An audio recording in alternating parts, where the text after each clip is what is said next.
चलिए तो शुरू करते हैं हम अपने टैक्सेशन के जो एमसीक्यूज हैं उनके सॉल्यूशंस के रिस्पेक्ट में बात कर लेते हैं फटाफट से। पहली चीज दे रखी है अपने को assessment year 25-26 as per income tax act 1961 liability to deduct tax at source under section 193 in case of interest on securities arises at the time of. क्या लेंगे यहां इस केस में है जल्दी से। मैंने आपको पहले ही बोला हुआ था इसके केस में केवल एक ही चीज है और वो क्या है, ड्यू और पेड। तो इसका मतलब क्या है, credit of interest to the account payee and interest payable on payable account और payment there of whichever is earlier. तो ड्यू और paid whichever is earlier के बेसिस पर अपन कॉन्सेप्ट को यूज करते हैं, ठीक है। फिर बोल रहे हैं 80JJAA 25-26 असेसमेंट ईयर है, उसके लिए deduction under section 80JJAA of the income tax act 1961 in respect of employment of new worker shall be allowed. पहली ही कंडीशन मैंने आपको यही लिखवाई हुई थी और फर्स्ट कंडीशन ही क्या लिखी थी किस एलिजिबल एसएससी कौन है भाई, कोई भी एसएससी जिसकी बुक्स ऑफ अकाउंट्स ऑडिट होती हो अंडर सेक्शन 44AB। तो yes, A is the correct answer.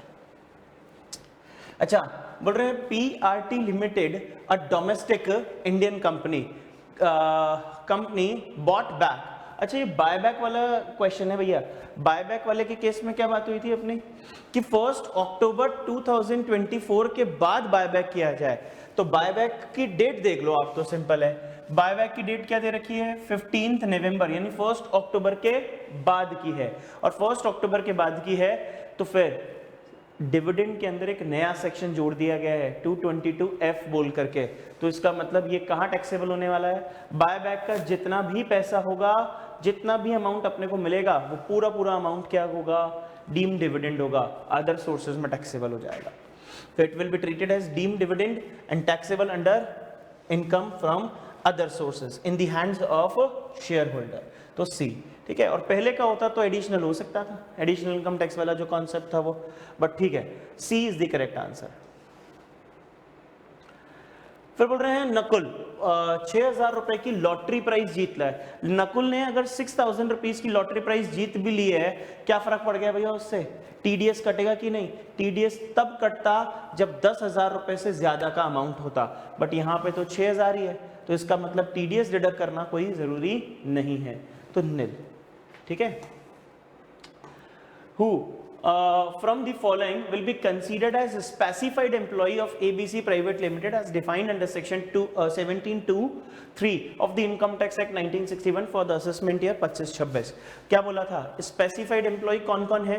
पहला सर, स्पेसिफाइड एम्प्लॉय अगर कोई भी डायरेक्टर ऑफ द कंपनी है तो वो पर्सन है, सब्सटेंशियल इंटरेस्ट उसने होल्ड कर रखा है तो है, और 50,000 रुपए से ज्यादा की उसकी एनुअल सैलरी है सारी डिडक्शंस वगैरह घटाने के बाद।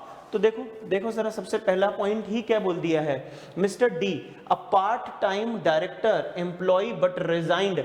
आपके मॉड्यूल में साफ तौर पे लिख के दिया हुआ है कि टेक्स्ट पॉइंट आता है ना आपके मॉड्यूल के अंदर, वहां साफ तौर पे लिख के दिया हुआ है और आपको हाईलाइट भी करवाया गया है क्या चीज के लिए, कि एक भी दिन अगर वो डायरेक्टर रह जाए, चाहे वो फुल टाइम डायरेक्टर हो चाहे पार्ट टाइम डायरेक्टर हो, फुल टाइम चाहे कैसा भी डायरेक्टर हो, भी है पार्ट टाइम भी है, एक दिन भी है, तो वो स्पेसिफाइड एम्प्लॉय है। सर क्या आगे का चेक करना है क्या अपने को, आगे का चेक करना जरूरी है क्या? आगे की अगर मैं चेक करने की बात करूं तो वो क्या है, E who holds 25% substantial interest, तो 20% पे आता है। देखो और सब जगहों पे हो सकता है शायद डायरेक्टली और इनडायरेक्टली है। बच्चे कंफ्यूज किस चीज को लेके हुए, 15 और 6 जोड़ दिया 21 बोल रहे हैं, नहीं भाई नहीं, यहाँ एम्प्लॉय का खुद का ही सब्सटेंशियल इंटरेस्ट चेक कर रहे हैं, तो खुद का ही है तो फिर ऑब्वियस है क्या है, बोलो ना जल्दी से। सर 15% है तो ये वाला तो हो नहीं सकता, ये तो नहीं होगा, ठीक है।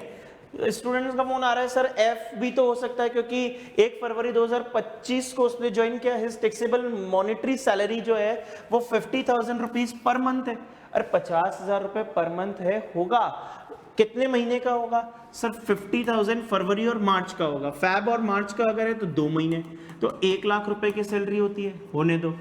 अगर इसने ओल्ड टैक्स रिजीम में ऑप्ट किया तो भी 50 की डिडक्शन मिलेगी। स्टैंडर्ड डिडक्शन भूल गए क्या? वो भी तो लेस होगा ना। और साथ ही साथ वो नहीं, कोई बात नहीं, अगर आप मान लो डिफॉल्ट टैक्स रिजीम में लेते हो तो भी आपको 75, तो वो तो 50 से कम ही हो जाएगा।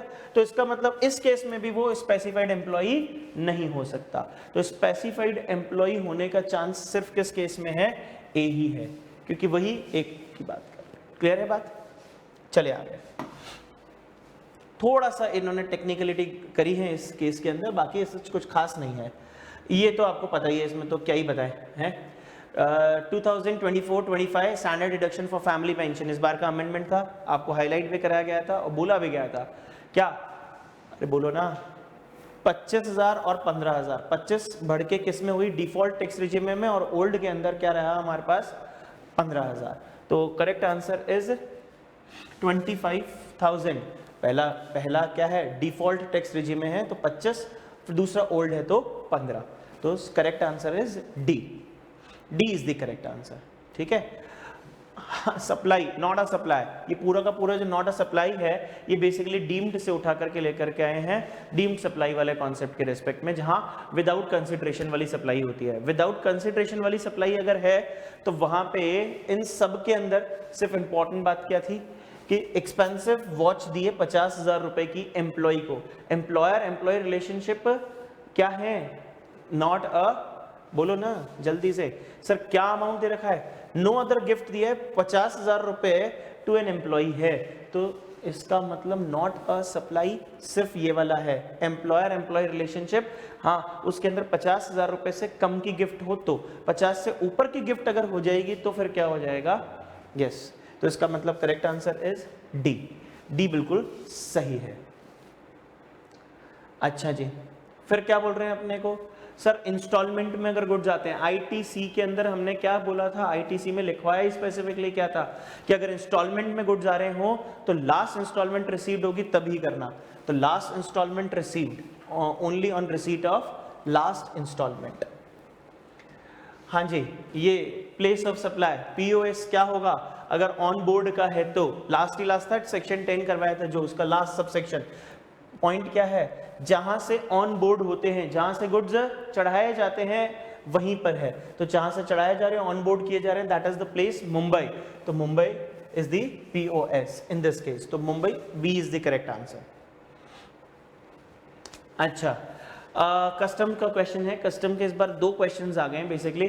फिर कस्टम्स के केस में क्या बोल रहे हैं हमारे को? इंडियन इंपोर्टर है, उसने इंपोर्ट करें goods from China in a set of multiple articles, अलग अलग आर्टिकल्स है, प्रोडक्ट जी, प्रोडक्ट एच और product I. G is liable for 5%, H is liable for 8% and I liable for 20%। तो फिर क्या रेट लेंगे? सर वैसे तो कोशिश यही करेंगे कि सबका सेपरेट वैल्यूएशन हो, लेकिन आगे कह रहे हैं how will the set of products taxable upon the import under the Customs Act 1962 when no separate valuation is available. No separate valuation is available, तो सर separate value available नहीं है तो फिर highest rate पिक करना, and at the rate 20% being the highest rate। ठीक है, तो 20% ही लेंगे। हाँ जी, ये बोल रहे हैं रजिस्टर्ड पर्सन है और रजिस्टर्ड पर्सन कैंसिलेशन के रिस्पेक्ट में जो फाइनल रिटर्न भरेगा वो कब भरेगा? 3 months of the date of cancellation or date of order of cancellation, whichever is earlier। तो D is the correct answer। oh sorry, earlier नहीं, later, earlier बोल दिया मैंने। हाँ, D later, ठीक है ना, दोनों में से जो भी later होगा वो, D is the correct answer। यहां पे जब भी कोई पर्सन क्या करे सर, वॉलेंट्रीली कॉम्पोजिशन स्कीम से बाहर जा रहा है, अगर वॉलेंट्रीली वो कॉम्पोजिशन स्कीम से बाहर जा रहा है तो फिर ऐसे केस में उसे क्या करना होगा? CMP 04 भरना होगा। तो CMP 04 is the correct answer. Tushar air travel agent है और डिस्चार्ज टैक्स लाइबिलिटी है at the special rate as per rule 32(3). Valuation के रूल्स हैं हमारे पास यहाँ पे, और वैल्यू कैसे करेंगे इसकी केस में? Sir 5% of the basic fare for the on the domestic travel and 10% of the basic on international air travel. तो कौन सा करेक्ट आंसर रहेगा, जल्दी बोलिए sir. C is the correct answer, ठीक है, C is the correct answer. Last date for declaring the details of credit note. Credit note का तो भैया एक ही चीज है, अगर जब भी आप अमेंड कर रहे हो, जब भी कुछ चेंजेस कर रहे हो, तो डेफिनेटली एक ही चीज को ध्यान रखने का है, और वो क्या है, जल्दी बोलिए।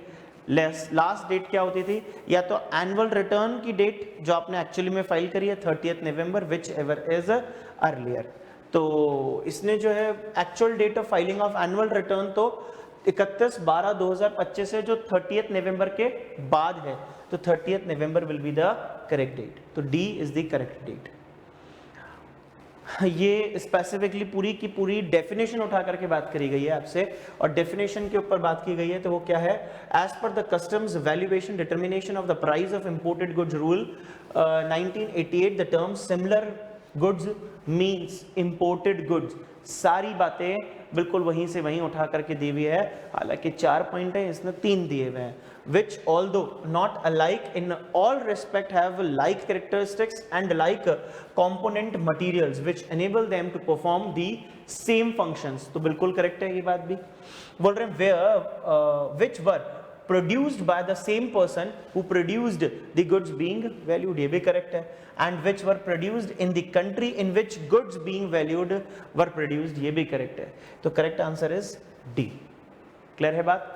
उम्मीद तो यही करता हूं कि सारे के सारे क्वेश्चंस करेक्ट हुए होंगे आप लोगों के।